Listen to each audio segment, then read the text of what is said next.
Unspoiled Network podcast.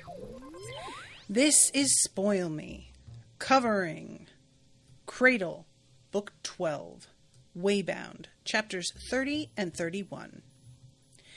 In these chapters, we get the info about the Ascension that I wanted.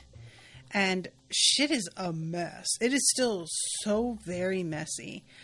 I don't know why I just thought, oh, the Mad King's dead, and therefore everybody that he sent across the universes to fuck things up would just stop. Spoiler, they are not stopping. Welcome to Spoil Me.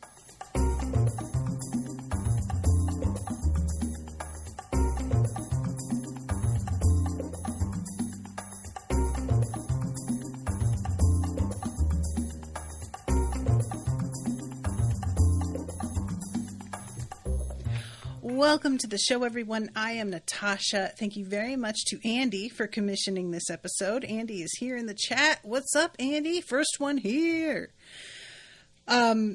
This section is really, really wild because it's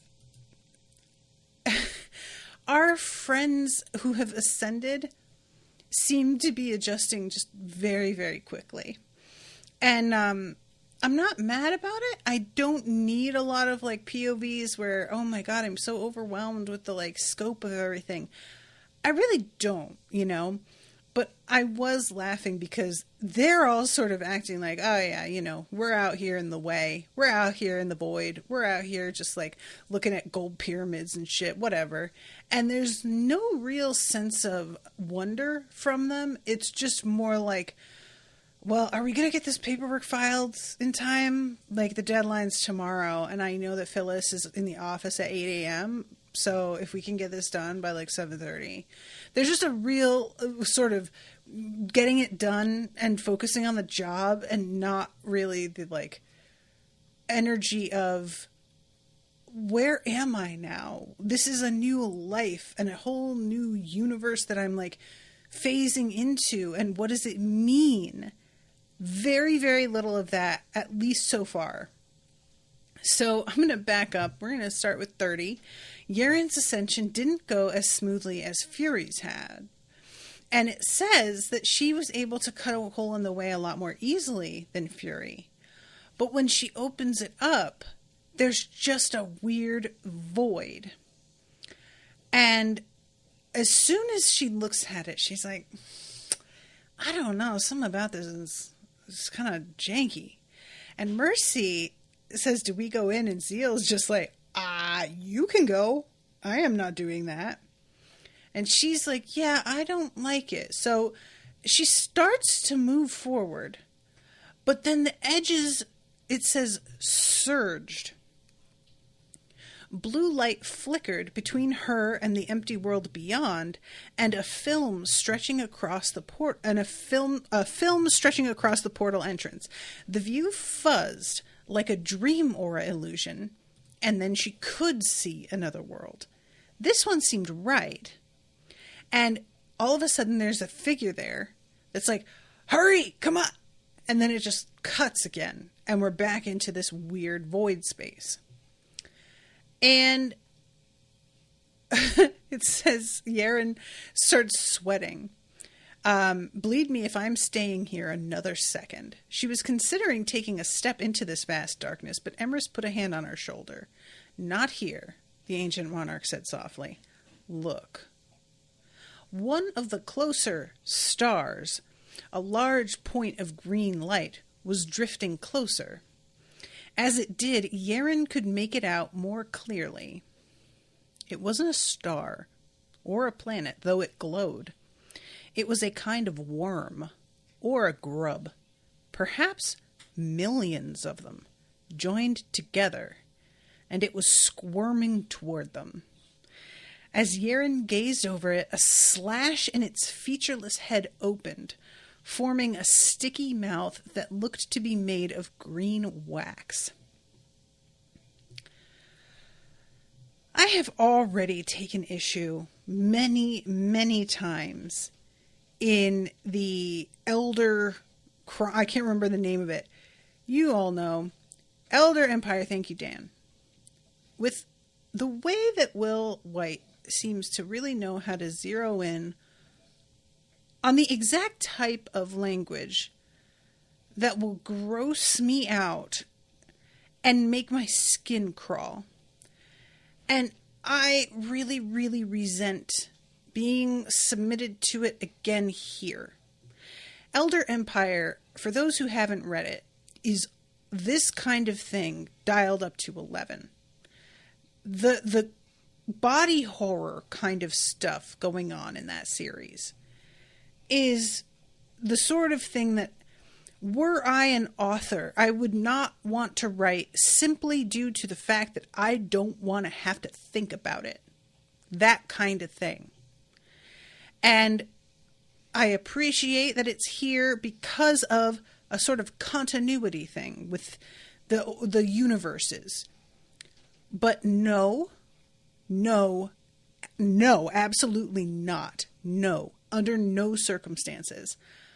I hate this so much, you guys. Oh my God, it just creeps me out. Anyway. So Yiren's looking at it and she's like, ooh, I really want to kill that fucking thing. It should die. It should not even be alive to begin with. But then it snaps back to the real world. And she's like, oh God, okay. And the dude there is like, would you get the fuck over here already? Jesus Christ. So they cut through and there is like a resistance to doing it, that she's like, what is going on here? And she manages to get through, but when she turns around, Zeal and Mercy are still like in it, almost like they're stuck part way and moving in like slow motion. And the space around them is starting to warp, like the portal is just going to close and trap them in between, which is what he says nearly happened to them. This is Kieran of the Hounds. And I am so delighted, you guys, to see this motherfucker put in his little place, because he is a bitch. Kieran is evidence that no matter how high-minded the whole thing is 100% trying to do the right thing, but polluted with the personalities of real people. I hate this for all of them. I don't want to imagine that they're going to have to work with little assholes like this. It's really kind of funny because he seems to really believe that due to the fact that they're from Cradle and that they only just ascended and therefore are like lower level power than he is, this means they will stay at a lower level of power.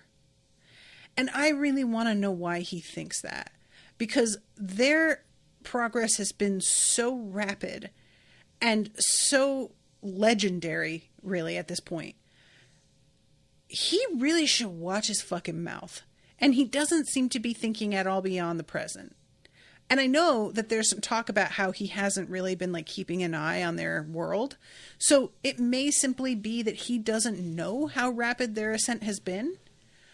But it's just laughable to me that he's talking about like putting them in their place. And I imagine that it'll be a very short time before they are obliged to do the same thing to him.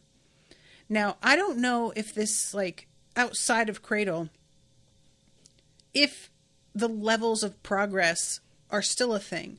In Cradle, you have very distinct ascension and advancing that has named points with very specific changes that accompany them that can be measured, that are recognized by everyone.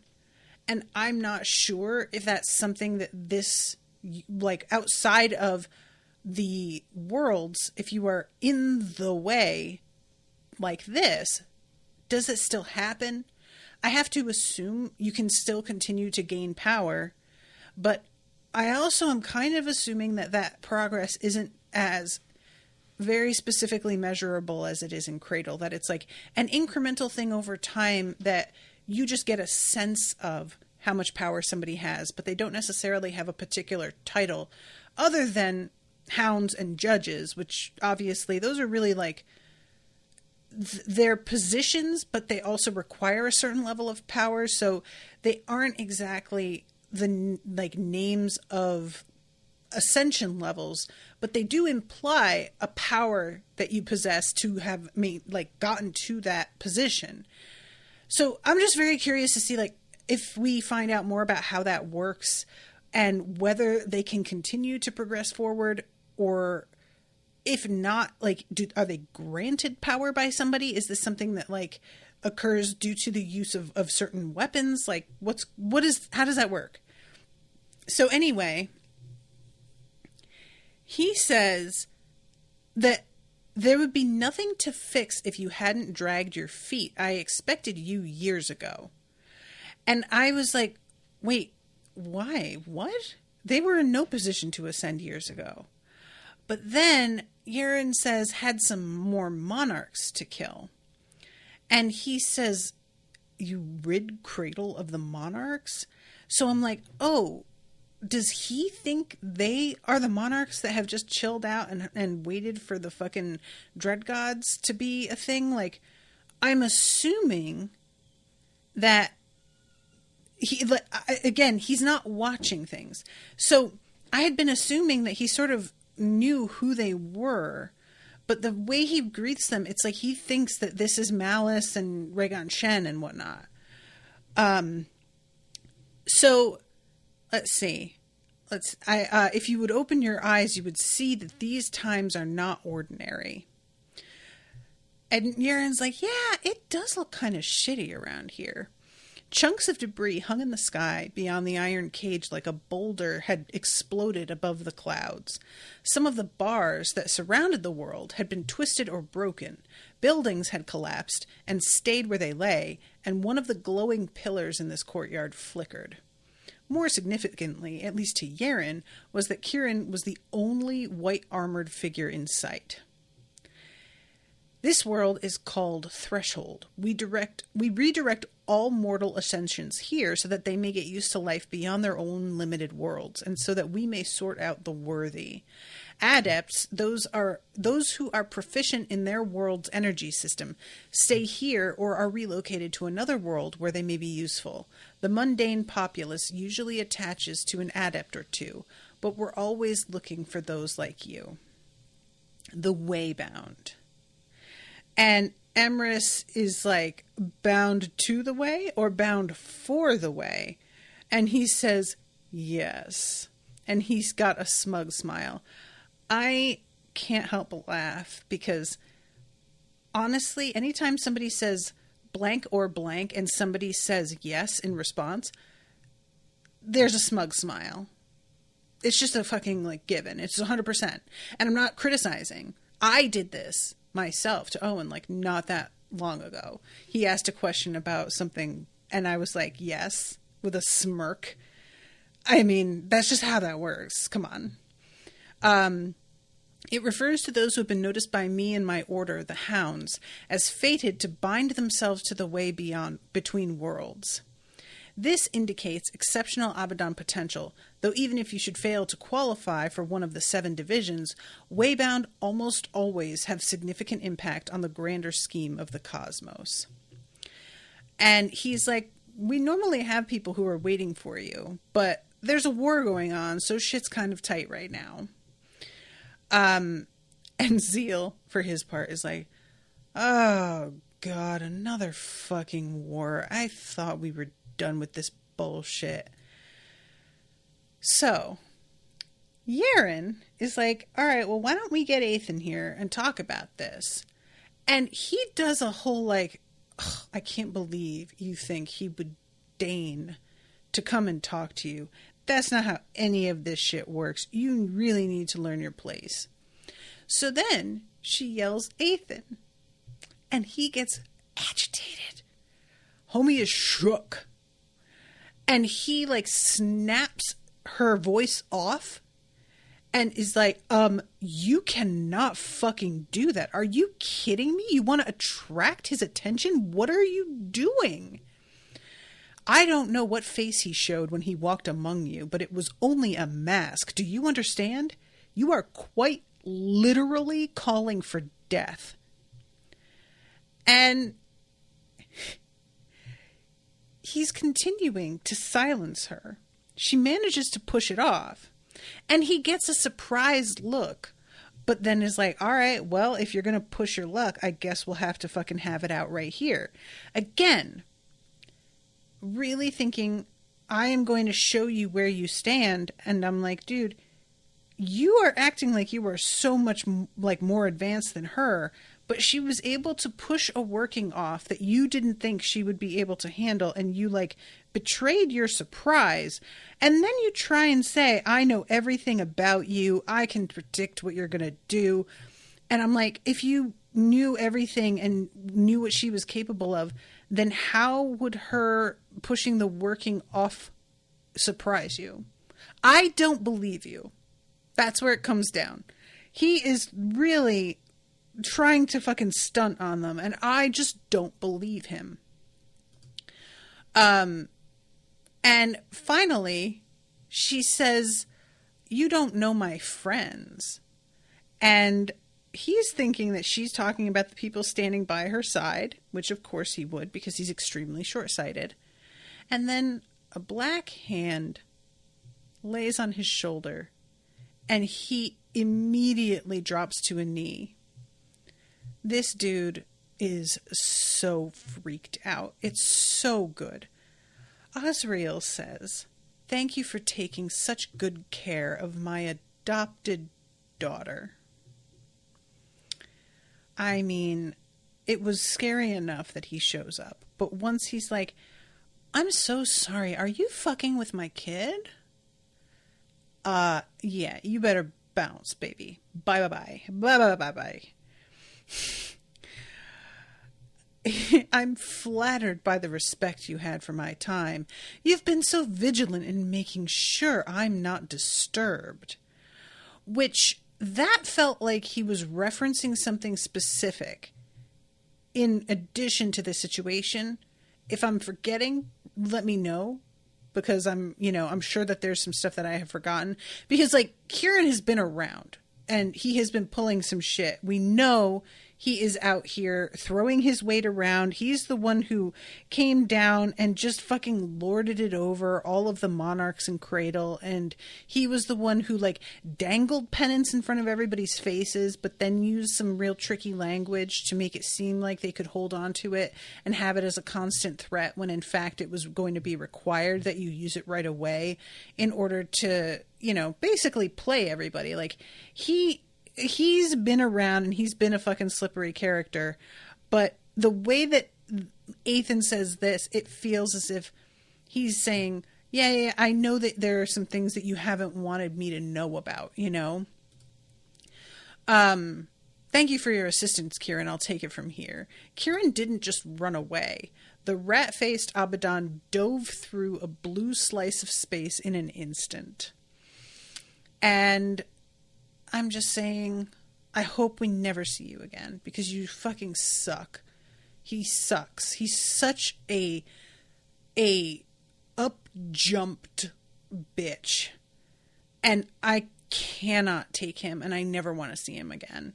I mean, everything about the way he handles all situations has this, like, smirking, smug, I hope you try and pick a fight with me so that I can slap you down just because I want to show off and enjoy my feeling of superiority. It's not about duty with him. It's not about, like, I have a job to do and here I am doing it. I have a job to do, and I want you all to know that in the midst of me doing this job, I could completely ruin your day, and you should be straight up grateful that I don't. There's just like a threat he wants to carry with everybody he interacts with. And it's such a misuse of power, and it bums me out that he's even like part of the Abidan crew at all, because this dude is the vibe of cops in general. This guy is a bully who took a position in order to be able to lord it over people and exert power for the sake of his own ego. And that is what so many actual cops are like. And I really fucking hate him. I really, really hate him. Anyway, so Yaren is excited to see Ethan, but she is like, something's up with you. Why do you seem so weak? I love Emrys looking at Yaren like, what the fuck are you saying? But Yaren's like, she knows Ethan. She's just talking to him like the way she's going to talk. And he's like, I died a little bit recently. So, I'm a little fucked up, not quite at my overall power. Things are really messy, and I am pleasantly surprised you made it here because I really didn't think you'd be able to do it. But he's very excited that they came and also brought friends. I really enjoy his reaction to Emrys, and he's just like, literally, there are very few Cradle monarchs that I have any respect for whatsoever, and you are one of them. Whatever you decide to do up here now, I will fully support you. Whatever letter of recommendation you need, any references, please feel free to use my name. I will be more than happy to write a letter for you. I just think you're the reason that things actually wound up working out. You know, there's a lot of appreciation here. And she says that she just wants a place to settle her family. And Pat's like a void key that I guess she's just got her people packed into, which is pretty wild. And then Ethan, when he's talking to Shamiara, he's like, oh, my old friend from the Uncrowned King tournament. And she clearly is like, oh, shit. Like, she didn't want him to think about that. She hoped he didn't even remember. But he's being cool about it, you know? Like, she was on the right side of things in the end. I think that's what counts. And then Zeal straight up asks, can you help Lindon? And Ethan outlines the overall issue, his strong connection to hunger. And he says Cradle is no longer stable enough for us to pull out. And if he does ascend, it's going to be a fucking problem. But you can help. If we can recover enough territory and reestablish control over enough of the way before he ascends, he'll show up right in our loving arms. To which Yaren says, so, what you're saying is, if Lindon does this before we've established the connection, he's going to fuck himself up real bad. And Ethan's like, oh, perfect. Yes, I knew you'd get it. And I was just like, God damn it. I hated this so much. Sorry, there's so many people in the chat. Seeing Kieran called the Abidan Mall cop a couple times. Evil says Kieran was just doing his job. No, he sucks. End of. Remember, they recruited in the way of the iteration, and Will described how it would go in various worlds. Okay. I don't know if that's meant to be like a description of... Kieran just blows. Like, don't defend Kieran. Seriously. He's such a shit. Seriously, don't. But, MX Shard says, Ethan sees, he recognizes how awesome Emrys is. I mean, Emrys is the only one that tried to tell anybody how the thing with the fucking Dread Gods worked. So even if you don't see, if you know history at all and the way things went with her, you know that she's out here trying to do the right thing from the beginning. She's only a monarch on Cradle to try and get the monarchs gone. So that's just self-evident. Jan says she patted her chest when Northstrider talked about murdering her people. Oh, Jan! I didn't even think of that. So, like, you think she was referencing him talking about, her people being at risk, and she is just like, I got my people. That's interesting. Although, I don't think that that's necessarily all her people, because she still seemed like a little bit worried about them when she talked to Lindon. But, that, yeah, I like that. I'm willing to accept that. Evil says he is a shit, but nothing to take personal about him. I don't even know what you mean. Why wouldn't I? Of course I'm going to take it personally. He's bullying my friends. Of course I am. What do you even mean, sir? He's such a bastard. So anyway, we'll go to 31, where we're with Lindon now. And just a reminder, guys, it's only 2 chapters for this section, and they are very short. The last couple of listens on the audiobook were almost an hour, and this was about 35 minutes. So this is by far the shortest section that I have had to cover. So I can kind of probably take my time a little bit here. But I'm just, oh my God, I can't believe how close to the end we are. It's so funny because I just want to read ahead every time, but I do not want to reach the end. So I don't know what to do.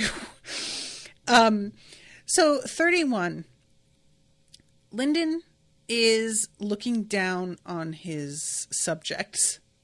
I know he doesn't say that. He doesn't even think about it that way, but let's be real. That's the position he holds now, basically. And we're hearing about some of the changes. Samara's ring looks really different because there's a different core powering it now. The buildings, enough people had sheltered in Sacred Valley that the place was now packed from peak to peak. Buildings in styles from all over the world sharing space.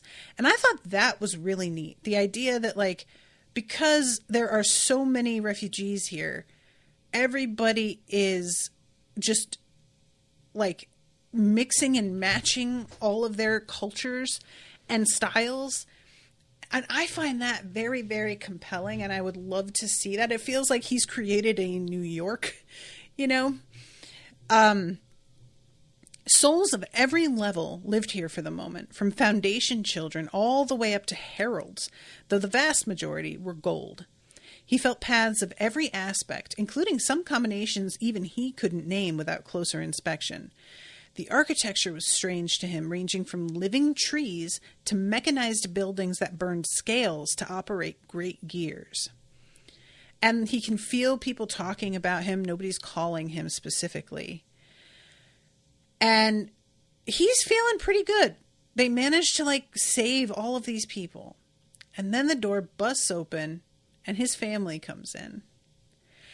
Kelsa is very irritated with the fact that she's having to run the training even though she's lower level and a lot of people don't respect her or want to listen to her. They're all asking for Zeal and wanting to know why Zeal would leave without them. And I love Dross. I could send them an illusion of Zeal if you'd like. My model of him is good, though. He mostly hits people with hammers. And Kelsa's yeah, good. Do that. Fucking hit him with hammers. Do it. She's very, very cranky in this section.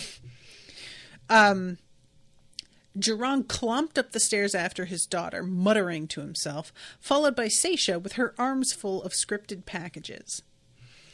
And this cracks me up so bad. You guys, you were there too long yesterday. You should limit yourself to an hour today. It's a traffic hazard. And Jerron is... because I was wondering this. You guys remember, I think I was curious the way that people were treating Lindon's parents, because I feel like it's probably common knowledge the way they raised him was fucked up. And I am guessing some folks might actually be aware of it. I don't know how widespread that information is, but I have to assume it's the sort of thing where people know that's the way they raised him, but also they are still connected to him. So they're just going to smooth sail right on past that, and they are going to ask for what they're going to ask for regardless, and hope that since these are still his parents, that he will feel a sense of obligation anyway. I shouldn't be as surprised by that as I am. I just didn't really think that people were going to come to them asking for things the way they apparently are. This one wants a new weapon. That one has a sick child. 8 out of every 10 wants to learn your sacred arts. And Lindon immediately is like, wait, sick children? What? And both him and Kelsa sort of zero in on that. And Geron has to walk it back and be like, no. No. Okay, I said that like as an example. That's not what they're asking for, though. But I really appreciate a lot that Lindon still does a scan to see if there's like a sick child anywhere that's dying and like the parents are asking for help. He's still just not taking his father's word for it and is like, hold on, let me check. Okay, we're good. Appreciate you, Lindon. I really, really do. Kelsa says, some of the students are carving your advice into the stone to leave for future generations. And Lyndon's like, okay, you don't need to exaggerate. And she just points. And he looks down and is like, oh, we should stop that. To which Dross says, yes, that phrasing is really bad. We've got to perfect our phrasing here first before we put anything in stone. And Lindon agrees with him. I thought Lindon was going to be like, oh, Dross. No, he's like, exactly. Honestly, I love this. I love that Lindon is like, I have no objection to them memorializing my advice forever. That's fine. But we need to make it a little bit more concise. We could clean it up. I want to workshop the way we're going to present this. Good for you, bud. He's got some confidence building now in a way that's like, there's a little bit more ego to it, but not in a bad way. You know, it's deserved and earned, and that's fine. Ego is not inherently bad. It's just when you let yourself be a slave to it, as I, for example, do. So there's a mention about Seisha's drudge and how he has upgraded it. And apparently he has not shared with his mother that basically it has some functionality, which it's more than just defensive. She could use her drudge to just like conquer civilizations if she wanted to, which like ties into the way that his sister is coming at him, which I will get to in a second. So let's see. The silent servants had settled to the west amid the ruins of what had once been Mount Venture. Their floating island now sat on the ground, and they had replanted their pale tree, though it would take decades to grow to its former height. Lindon had feared the result of a dread god cult setting in. But they had been cooperative, almost too cooperative. And Dross does confirm, oh yeah, dude, they definitely like see you as their newest dread god. Like, they are 100% in awe of you, and they will do literally whatever you say. And Lindon has to sort of be like, oh boy, and come to terms with that a little bit. And he tells Seisha to get their help, but to direct them, because their judgment is not to be trusted, which I think is very obvious. So Kelsa says Jai Chen is a true gold. Lindon avoided her gaze and pretended he didn't understand the implication. And he's like, oh, I should send her a present. And his sister's like, you should what? A present? I'm so sorry. Didn't you give her a present already? I think you did. I think you gave her a present that got her to True Gold. So no, you don't need to send her a present. I think we're good. I think you owe me still, and I haven't got anything to show for it. So how about that? And he tries to say like, well, you know, I'm kind of fucked up right now and I can't exactly do like real soul smithing. And she's like, okay, define real soul smithing, because I have a feeling you could do something incredible. And you're just out here like, yeah, but it wouldn't be the absolute most incredible thing ever. And it turns out like that's exactly correct, but Lindon doesn't want to do it. I absolutely get this. He could make a simple weapon with only the power he could safely use, but the idea itched at him. He didn't want to make Kelsa a plain weapon, even if it was a powerful one. He wanted her to use something that represented the best of what he could do. Anything less felt like a waste, which fits perfectly in with his hunger and perfectionism. They're kind of part of the same thing. And as somebody who has this issue myself with perfectionism, and my issue is always around cooking, you guys, it's the same fucking story. Like, I will be told, oh, we're having a potluck, or, oh, hey, can you just take care of the pie for Thanksgiving this year? Can I just, like, go buy some pre-made crust and just make the filling? Meet myself halfway? Not put myself through a whole thing? No, I can't. First of all, I am 100% making that crust from scratch. Don't even talk to me. And secondly, I'm probably going to try and find like a European higher percent, like butter fat type butter to use in the crust. And I am probably going to be like trying to get up and go to the farmer's market to get the native strawberries for the pie because I am psychotic and there's no need. Nobody really appreciates those touches anyway, except for me. Like, the people I usually get invited to potlucks and cookouts, they are not foodies. They don't notice. They literally could not care less.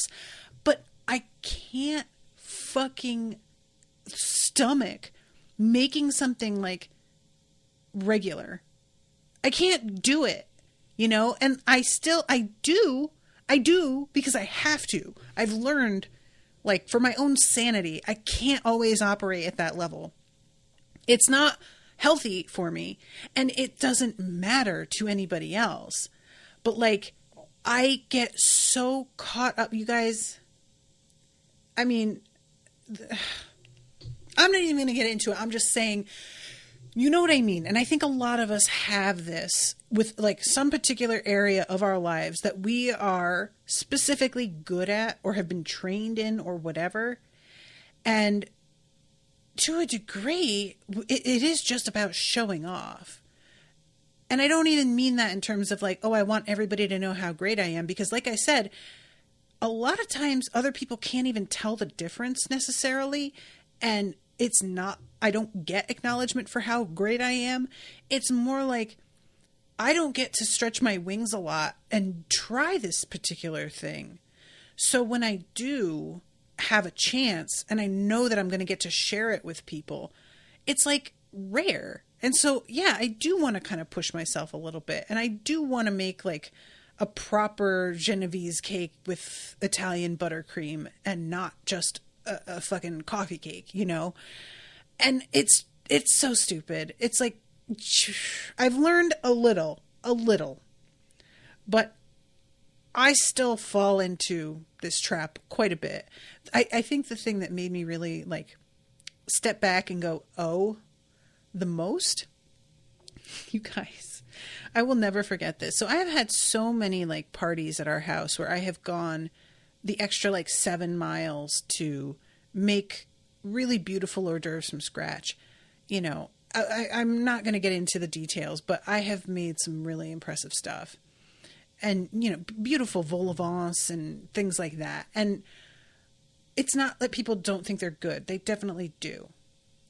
But one time we were having a party at kind of the last second. And I only had just time to like run to Walmart and buy some things and put it together for something that was going to happen in the next couple hours. So I made a 7-layer dip with like canned chili and blocks of cream cheese and jars of salsa. It was just the sort of thing you just buy pre-made stuff, you pour it in and you put it in the oven and heat it up and serve it with chips, and that's it. I made that, and I made a trifle, and this is something that was like a tried and true, but I hadn't made it in a long time. Recipe for you guys. Get a big dish, like a trifle dish or a big like mixing bowl. Layer chunks of pre-made chocolate cake. You could get like boxed cake mix and make it, and it's very quick and easy. Chocolate cake mix, a layer of chocolate pudding, crumbled Reese's cups, and then a layer of Cool Whip. Then another layer of cake, pudding, Reese's cups, Cool Whip, cake, pudding, Reese's cups, Cool Whip. It's so easy. And I don't know why. It's fucking unbelievable. It's so good. I made these 2 things that took me an hour total, if that. I got compliments on those that I never got on my purely homemade stuff. Like, I put literally days of work into some of my like puff pastries and things. I did not get even remotely the reaction that I got to this fucking layered chili dip, and everybody was asking me, "Oh my God, how did you make this? This is so good." That was the moment when I really stepped back and was like, "Oh my God, I'm cooking for the wrong audience. I don't have to do this. Like, what am I doing? I don't need to." But again, it's not about them. That's what kind of comes down to. It's about me. So anyway, but see, I can like ramble here, guys, because I'm sort of, so this all comes down to Kelsa being like, they want to hear from you. They don't want to hear from me. And I am really in a spot right now where I'm starting to get pretty frustrated. And he's like, all right, well, you know what? They're about to hear from me. He very abruptly asks his family, are you guys going to come with me when I ascend? And Kelsa immediately says, no. I'm going to ascend when I can ascend. I'm not just following you because you can take me, which definitely sounds correct for her. He knows that that's what she's going to say. His parents are more like, we don't even know how to plan that because we have no idea when you're going to be able to go. And Lindon has to admit, like, I might not be able to leave for like a decade. So asking if they can come with me, like, I'm not asking a real question yet. Not really. And Duran is like, I think we probably will, but if you're going to be able to leave, like, you know, in 3 months, we don't want you to wait for us. You should go if that's what you want to be doing. And finally, he's like, all right, well, we'll revisit this. Let's deal with the people outside who are all like calling my name at the same time because it's starting to get very, very intense. So he goes out there and there is Noraloth and Ikari. I had forgotten that Ikari was around. I think that I was sort of not sure if she survived defending Lindon's parents from the Silent King. And I'm kind of glad that she did. But apparently her and Noraloth are like seen as the twin guardians of the Twin Star sect. And Noraloth, she's like making fun of him for being such a kiss ass, which I do really like. She's like, get a fucking spine, dude. You're a goddamn dragon. This is so embarrassing. Knock it off. And when he steps out, apparently not only are there no absences, but there's lots of people here watching that were not actually invited because he doesn't do this sort of thing often. And everybody really wants to hear what he says. And he's not mad about it. He's like, all right, yeah, you can listen and it's fine. So he greets everybody. And what he is doing here is teaching them all about the heaven and earth purification wheel, which he had taught like a version of to everybody to begin with. But he's like, I want to make sure that y'all get a bigger, better one, the one I was actually taught. Because if I ascend, you guys are going to need to be able to defend yourselves. And this method is one of the best I have ever heard of.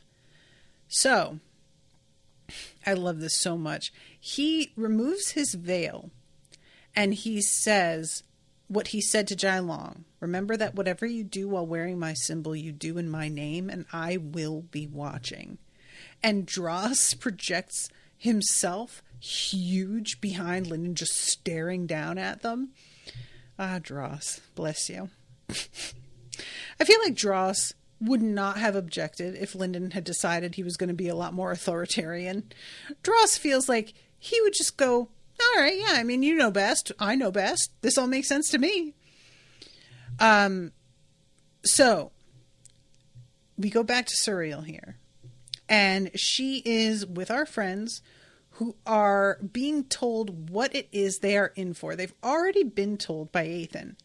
But this is a very serious business, and they are making a massive commitment that basically doesn't seem to have a happy ending. Like, it's never had a happy ending before. And so everyone views it as essentially you're going to do your best until you die, are executed, or are taken over by some sort of like uncouth being, and then we have to put you down. It's just like there's not a good ending. However, in the meantime, they could help. Although it is pointed out at one point they could make things worse if they really fucked up bad enough. But Suriel is addressing all of them, and Mercy and Zeal are shocked that she calls them by name, but of course Yaren is just like, yo, what's up? Yaren is so like, she just straight up does not have respect for rank in a real like internal, I'm trying to think of the way to, it's not like there is some respect for ability. You know, it's not like she doesn't see when people are better at things. But in terms of like deference, there's a real, I don't see the point kind of attitude from her. Like, why am I going to bow and scrape? I get what you can do to me. And I'm just going to fucking tell you the same thing that I would tell anybody. Because why am I going to twist myself into knots to reword it when I'm saying the same thing in the end anyway? I'm just going to have a conversation. That's how we're going to do this. And she does a fist together gratitude to Suriel, which Suriel is just like, oh, but she has to keep it inside. And then let's see. The worlds fall further apart with every word. We will send you with minimal training into iterations on the verge of destruction. You will be in danger of becoming trapped in a dying world. If you do not succeed well enough, you may doom neighboring worlds. If any Abidan suspects you of betrayal, you may be utterly erased. All memory of you in all realities crushed and swept away. And Zachariel's like, you are going to betray us. That's just what happens. It's what always fucking happen. To which Suriel's like, okay, so you're voting against. And Zachariel's like, no, I'm not. Did I say that? You're going to betray us, but yeah, I'm definitely going to vote for you. I mean, you're probably going to help. It's not like you can make it worse. And the ghost is the one who's like, yeah, they can. But I do enjoy Zachariel just being like, you will fuck up. Like, you're going to go crazy. But yes, pro. There's a yay in my corner. Ordinarily, we would give you years of training and preparation, and I would still not be certain you were ready. But you know, shit has hit the proverbial fan, kids. So we're going to have to throw you in, and you're just going to sink or swim. And we understand that what we're asking is unreasonable, but oh well. So are you in or not? And Mercy, of course, first one to be like, yes. Zeal, I'm not going to just sit and watch shit fall apart, which is the opposite of how he has been. So good to hear. And then Yaren, she's like, who's going to decide that we're crazy and need to be put down? And Zachariel's the one who says, well, we could slit your throat now. But Yaren looks at her and goes, would you sign up for this? And I really appreciate that she asks Zachariel after Zachariel says, well, we could slit your throat now. Because what I felt from this was like Yaren realized out of all the judges, the one she relates to the most is the like mouthy one. She's basically looking at Zachariel like, out of everybody, I know you're the one that's going to tell me the fucking truth. So you know what? How would you handle this?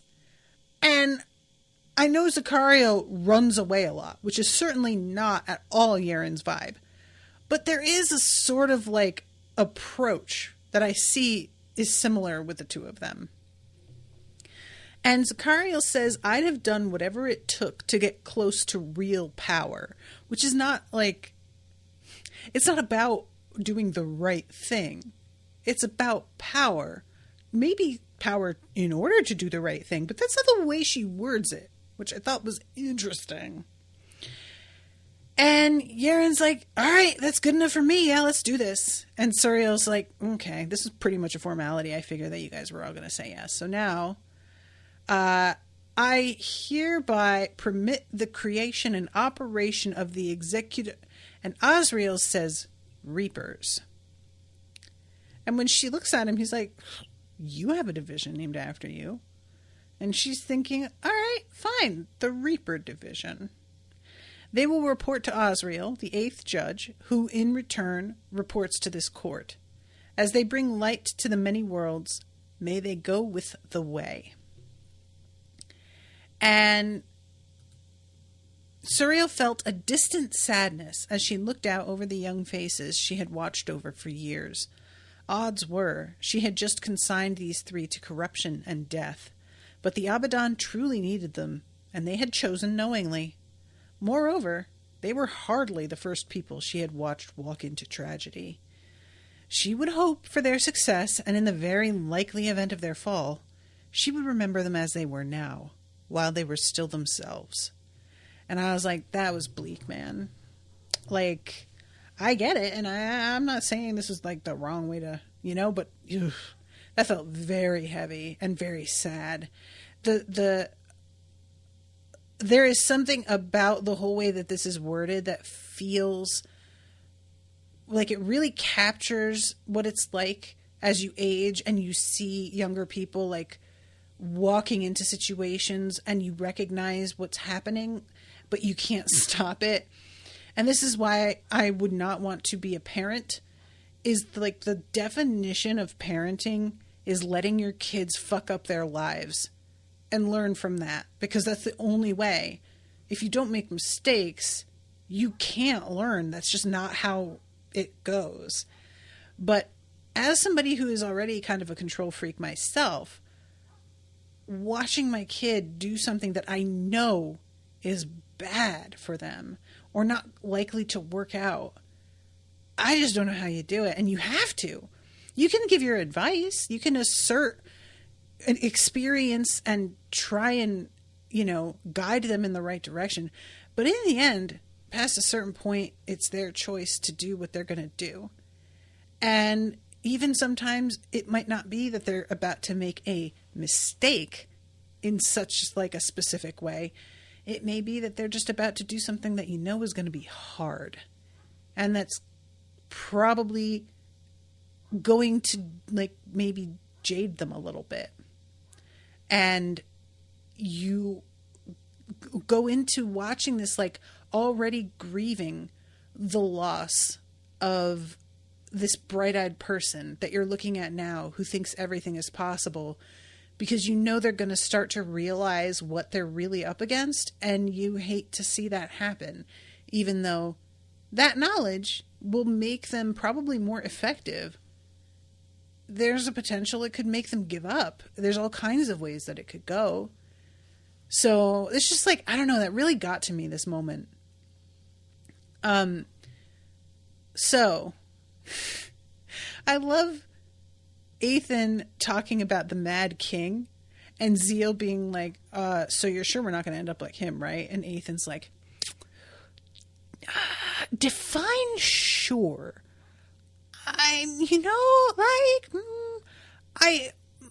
And they sort of get interrupted here, but yikes.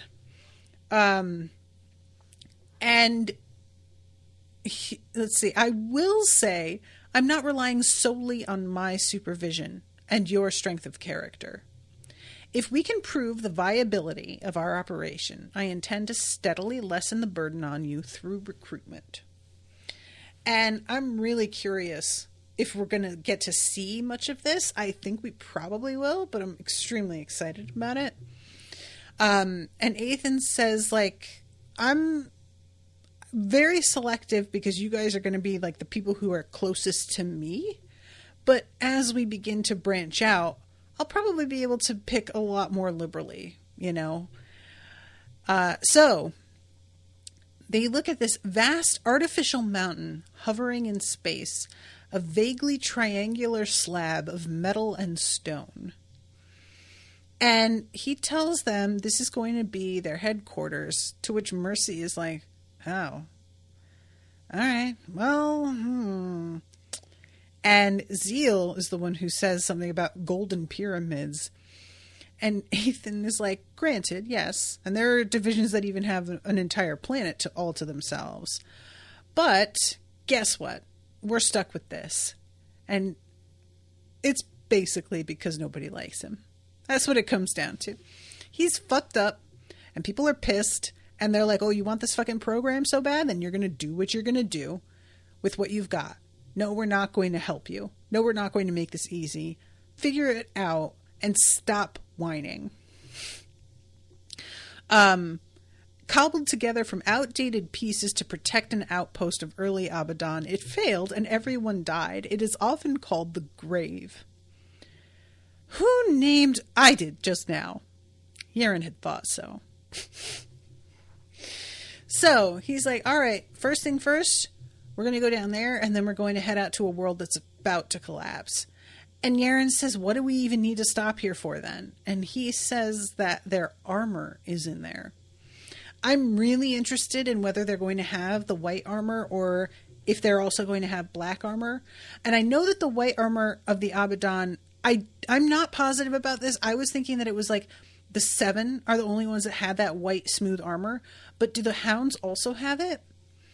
But I've been sort of assuming that all of them, like everybody who's been associated with the Abidan so far, have been in the white armor. And it would be kind of fun if the Reapers had black. But also, I wouldn't mind if their armor was like specific to them and not necessarily just like a uniform. I don't know. I don't really know how they're like, because they're now in the way and they're not on Cradle anymore.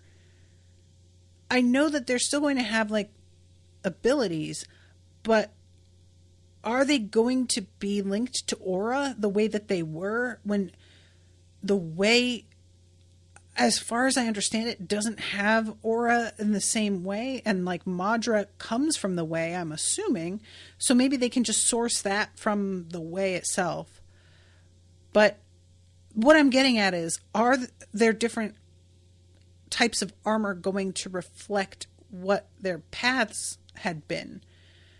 I'm assuming that it's still relevant because the way that Ethan's power works is related to the paths that he was on as a human.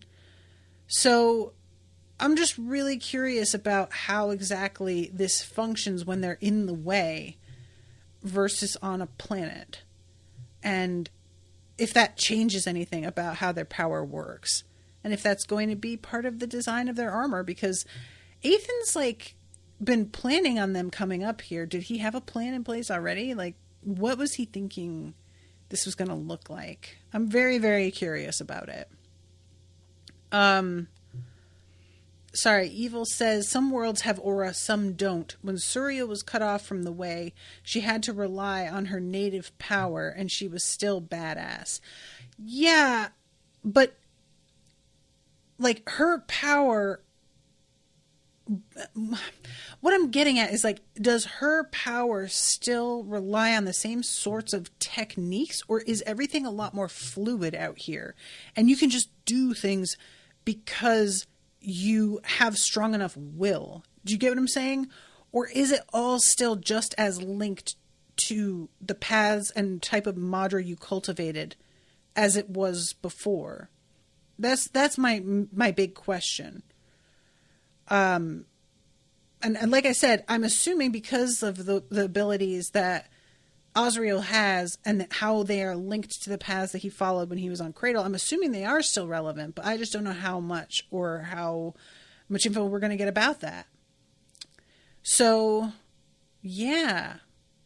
Evil says linked closer to the icons.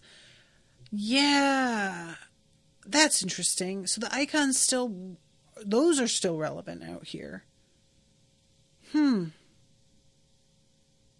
I wonder why. That's interesting. I really want to pick Will's brain about this.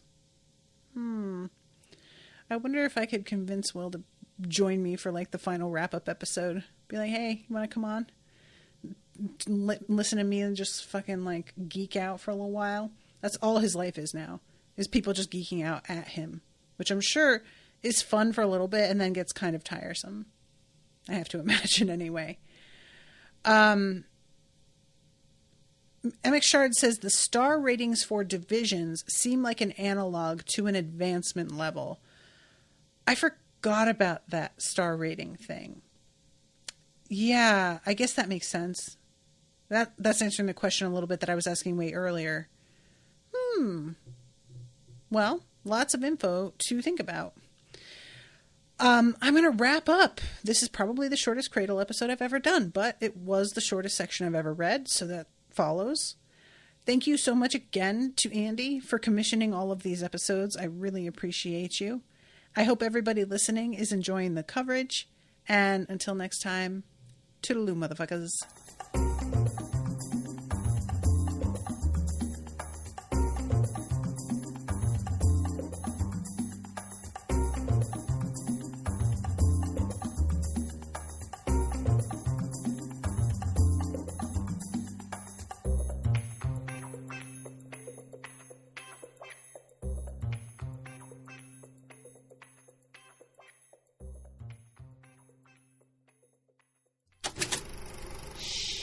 That was an Unspoiled Network podcast.